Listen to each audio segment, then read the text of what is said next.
ስልታዊ አቅጣጫ ላይ ጠንከር ያለ የቃላት ምልልስ አድርገዋል። ሁለቱ ፖለቲከኞች የሀገራዊ ጥቅምን ትርጉምና የመንግስትን ሚና በተመለከተ መሰረታዊ የሀሳብ ልዩነት እንዳላቸው በይፋዊ ማህበራዊ ገጻቸው ባሰፈሩ ጽሑፍ ታይቷል። አቶ ጌታቸው ረዳ ጀዋር መሐመድ ለጠቅላይ ሚኒስትር አብይ አህመድ ያለውን የግል ፖለቲካዊ ተቃውሞ ከሀገሪቱ የረጅም ጊዜ ስልታዊ ጥቅም ጋር እየደባለቀ ነው ሲሉ ከሰዋል። አቶ ጌታቸው ያነሷቸው ዋና ዋና ነጥቦች ስንመለከት ኢትዮጵያ በሱዳን አለመረጋጋት ከፍተኛ ተጋላጭነት ስላላት በክልላዊ ጂኦፖለቲካዊ ፉክክር ውስጥ እንደ ተራ ታዛቢ መሆን አትችልም።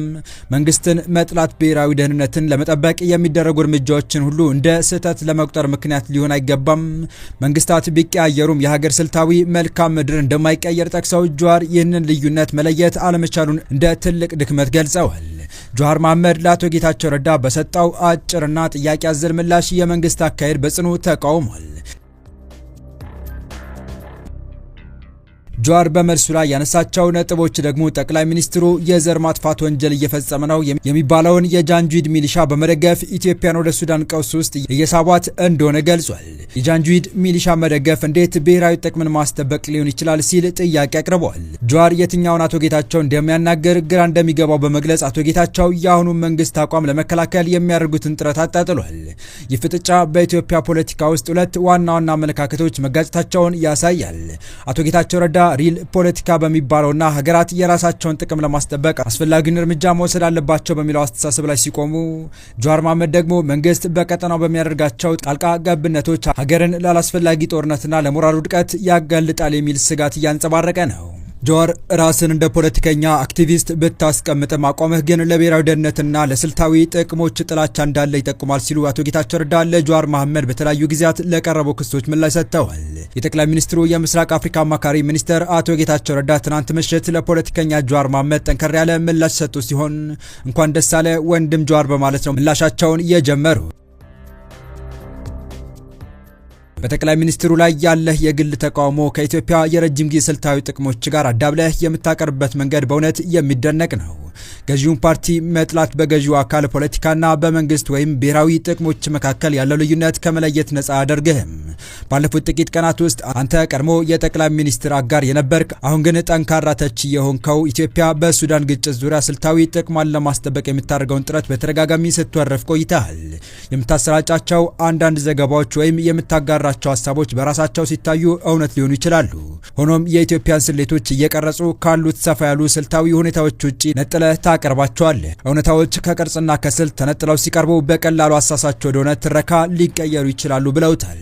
በከባድ ጂኦፖለቲካዊ ፉክክር በሚታወቀው ቀጠና ውስጥ ኢትዮጵያ እንደ ተገብሮ ተመልካች መሆን አለባት ብለህ በቅንነት ታምናለህ። በሱዳን እየታየ ያለው አሳዛኝ ሁኔታ በባዕድ ጣልቃ ገብነት እየተባባሰ መምጣቱ ግልጽ ነው። ነገር ግን ጥቅሟን በማሳደድ ረገድ ኢትዮጵያ ልዩ አይደለችም።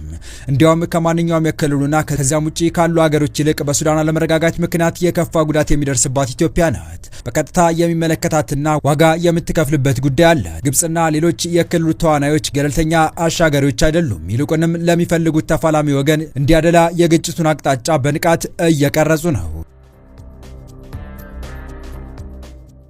ራስን እንደ ፖለቲከኛ አክቲቪስት ብታስቀምጥም አቋምህ ግን ለብሔራዊ ደህንነት ስልታዊ ጥቅሞች ቋንቋ ጥላቻ እንዳለ ይጠቁማል። በውክልና ፉክክር ድንበር ተሻጋሪ የደህንነት ስጋቶችንና በሀገሮች መካከል እኔ ካላከሸፍኩ አንተ መክሸፍ አለብህ በሚባልበት ፍጥጫ በሚታወቅ ቀጠና ውስጥ እንዲህ አይነት ምቾት ማጣት በጎነት አይደለም፣ ይልቁንም ተጋላጭነት ነው። የሀገር ዋና ጥቅሞች አደጋ ላይ ሲወድቁ መንግስታት በሞራል ፍልስፍና ብቻ የመከላከል ግዴታ የላቸውም።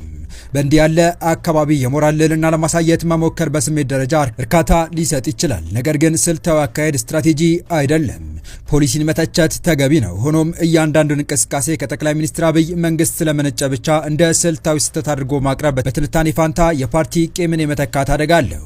ከሁሉም በላይ ደግሞ ወደ ከፍተኛ ስልጣን የመውጣት ፍላጎት ያለው ማንኛውም ሰው በመንግስት ወይም በሀገር ተቋም ላይ ሁሉንም አውዳሚ የሆነ አቋም ከመያዝ መቆጠብ አለበት። መንግስታት ቢቀያየሩም ስልታዊ መልክዓ ምድራዊ እውነታዎች ግን ቋሚ ናቸው። የኢትዮጵያ የረጅም ጊዜ ብሔራዊ ጥቅሞች ለጊዜው ስልጣን ላይ ካለው ፓርቲ የተለዩና የሚበልጡ ናቸው። ታማኒነት ያለው አማራጭ ኃይል ደግሞ እነዚህ ሁለት ነገሮች የመለየት ብቃቱ ማሳየት ይኖርበታል። እስካሁን ግን አንተ የልዩነት ለማድረግ የከሸፈ በሚመስል ሁኔታ አቅም እንደሌላ አሳይታል ሲሉ አቶ ጌታቸው ረዳ ለጀዋር መልእክታቸውን ልከዋል።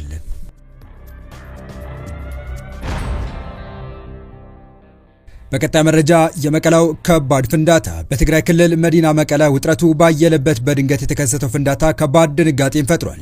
ትናንት ምሽቱን መቀለ ከተማ ውስጥ ከባድ ፍንዳታ ድምፅ የተሰማበት ክስተት በተመለከተ የከተማ አስተዳደር እንዲሁም ነዋሪዎች ገለጻ አድርገዋል። በፌዴራል መንግስትና በትግራይ ፖለቲከኞች መካከል እየተካረረ የመጣው ውዝግብ በቅርቡ ወደ ግጭት ተቀይሮ የአውሮፕላን በረራ እስከ መቋረጥ መድረሱ ይታወሳል። ይህን ተከትሎ ዓለም አቀፍ ተቋማትና አህጉራዊ ተቋማት ችግሩ በሰላማዊ መልኩ እንዲፈታ እያሳሰቡ ባለበት በዚህ ወቅት ትናንት ምሽት 3:35 ገደማ ያልተለመደ ከፍተኛ የፍንዳታ ድምፅ መቀለ ከተማ ውስጥ መሰማቱ ነዋሪዎችን ከባድ ድንጋጤ ውስጥ መክተቱን የተገለጸው። ከመቀለ ዩኒቨርሲቲ ቢዝነስ ካምፓስ አቅራቢያ ባለ ስፍራ ፍንዳታው እንደተከሰተ ነዋሪዎች ተናግረው ክስተቱ አስደንጋጭ እንደነበረ ገልጸዋል። የመቀለ ከተማ ሰላምና ጸጥታ ጽሕፈት ቤት በመቀለ ኤፍኤም በሰጠው መረጃ ምሽት 3:30 አካባቢ በአዳቂ ክፍለ ከተማ መቀለ ዩኒቨርሲቲ አዳቂ ካምፓስ ዙሪያ የፈንጅ ፍንዳታ ተከስቶ ነበር። በፍንዳታው የሰውም ይሁን የንብረት ጉዳት እንዳልደረሰ ተገልጿል። የፈነዳው ፈንጅም መቀለ ከተማን ሰላምና ጸጥታ ለማናጋት እና ህዝቡን ለማሸበር ዓላማ ባላቸው የጥፋት ኃይሎች ሆነ ተብሎ የተፈጸመ ነው ያለው ጽሕፈት ቤቱ ጥቃቱ በሰውም ሆነ በንብረት ላይ የደረሰው ምንም አይነት ጉዳት ባይኖርም በፍንዳታው ድምፅ በርካታ ህዝብ ተናግቷል ሲል ገልጿል። ፍንዳታው የመቀለ ህዝብን ለማሸበርና የካቲት 11 በዓል በሰላም እንዳይከበር በሚፈልጉ ተላላኪዎች ሆን ተብሎ የተፈጸመ ነው ሲልም አክሏል። ከወራት በፊትም በተመሳሳይ ቦታ መሰል የሽብር ተግባር ተፈጽሞ ነበር ሲል አስታውሷል። ይህንን ድርጊት የፈጸሙ ጸረ ህዝብ ኃይሎች በቁጥጥር ስር ለማዋል የመቀለ ከተማ ፖሊስ ከሚመለከታቸው የጸጥታ አካላት ጋር በመተባበር በትኩረት እየሰራው ነው ብሏል። ህብረተሰቡ ተረጋግቶ አካባቢውን መጠበቅ እንዳለበት ያሳስበው ጽሕፈት ቤቱ ስለ ፍንዳታው አፈጻጸምና ስለ ፈጻሚዎች የሚመለከት ዝርዝር ማጣራት ተጠናቆ ሲያልቅ ይፋ ይደረጋል ሲል አስታውቋል። ከቅርብ ጊዜ ወዲህ በትግራይ እየተከሰቱ ያሉ ክስተቶች ነዋሪዎችን በእያንዳንዱ ነገር ስጋት ላይ የሚጥሉ ሆነዋል። ክልሉ ካለፈው ደም አፋሳሽ ጦርነት ገና ያላገገመ ቢሆንም አሁንም የሚታዩ ጦርነት መሰል ድባቦች ለነዋሪዎች ጭንቀት እየፈጠሩ ነው።